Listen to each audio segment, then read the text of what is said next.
tayo pala sa isa't isa.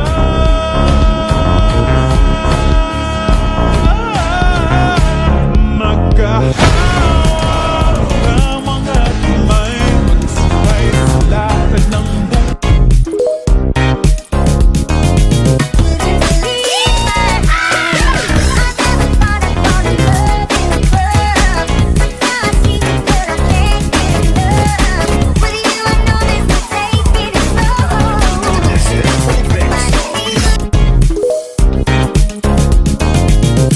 Shoutout po sa mga OFW dyan, para sa inyo to. Hindi porkit nasa ibang bansa, sa karamihan nagpapakasasa. Sila yung mga taong gumagawa ng paraan upang ang pamilya ay maging masaya.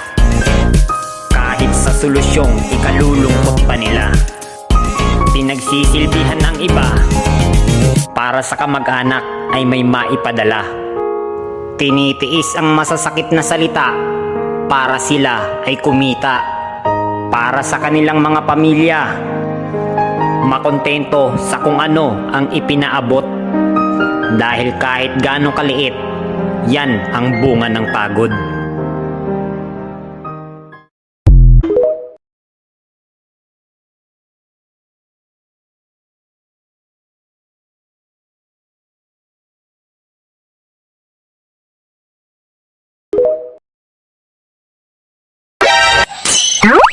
Bukod sa pisngi mo, ano pa ang matambok sa'yo?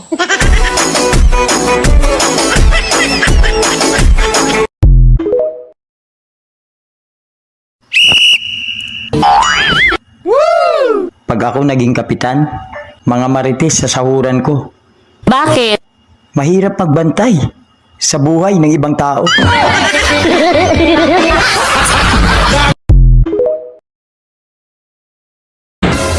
Ako? Plastic? Oo naman.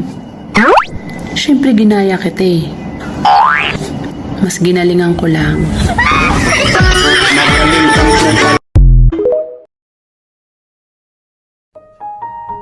Pag nagtitiktok ka, minsan para kang tanga.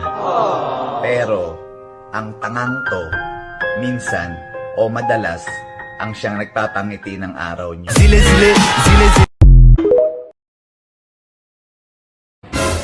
Buisit na buhay to. Sa dami-dami ko nang bayarin, gusto ko na lang maging bayaran.